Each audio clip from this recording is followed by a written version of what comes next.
Chapter 1. Brian opened the door and stood back. There were 3 men, all in dark suits, standing on the front porch. They were large, but not fat, well built with bodies in decent shape. One of them was slightly thinner than the other 2. Brian Robeson? Brian nodded. Yes. The thin man smiled and stepped forward and held out his hand. I'm Derek Holzer. These other 2 are Bill Mannerly and Eric Ballard. Can we come in? Brian held the door open to let them come in. Mother isn't home right now. It's you we want to see. Derek stopped just in the entryway, and the other 2 did the same. Of course, we'll wish to speak to your mother and father as well, but we came to see you. Didn't you get a call about us?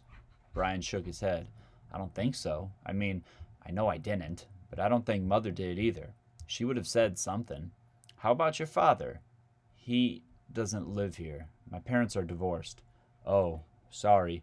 Derek looked truly embarrassed. I didn't know. It happens, Brian shrugged, but it was still new enough, just over a year and a half, to feel painful. He mentally pushed it away and had a sudden thought of his own foolishness. 3 men he did not know were in the house. They did not look threatening, but you never know. What can I do for you? Well, if you don't know anything about any of this, maybe we should wait for your mother to come home. We can come back. Brian nodded. Whatever you want, but you could tell me what it's about if you wanted to.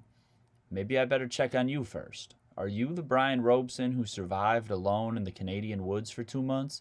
54 days, Brian said. Not quite 2 months. Yes, that's me. Good. Are you from the press? For months after his return home, Brian had been followed by the press. Even after the television special, the camera crew went back with him to the lake, and he showed them how he lived. They stayed after him.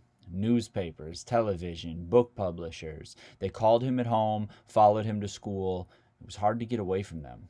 One man even offered him money to put his face on a t-shirt, and a jeans company wanted to come out with a line of Brian Robeson survival jeans. His mother had handled them all, with the help, through the mail, of his father, and he had some money in an account for college. Actually, enough to complete college.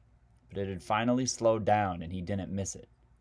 At first, it had been exciting, but soon the thrill had worn off. He was famous, and that wasn't too bad, but when they started following him with cameras and wanting to make movies of him and his life, it got a little crazy. He met a girl in school, Deborah Mackenzie. They hit it off and went on a few dates, and pretty soon the press was bugging her as well, and that was too much. He started going out the back door, wearing sunglasses, meeting Deborah in out-of-the-way places, and sliding down the hallways in school. He was only too glad when people stopped noticing him. And here they were again. I mean, are you with television or anything? Derek shook his head. Nope, not even close. We're with a government survival school. Instructors? Derek shook his head. Not exactly. Bill and Eric are instructors, but I'm a psychologist. We work with people who may need to survive in bad situations. You know, like downed pilots, astronauts, soldiers, how to live off the land and get out safely. What do you want with me? Derek smiled. You can probably guess. Brian shook his head.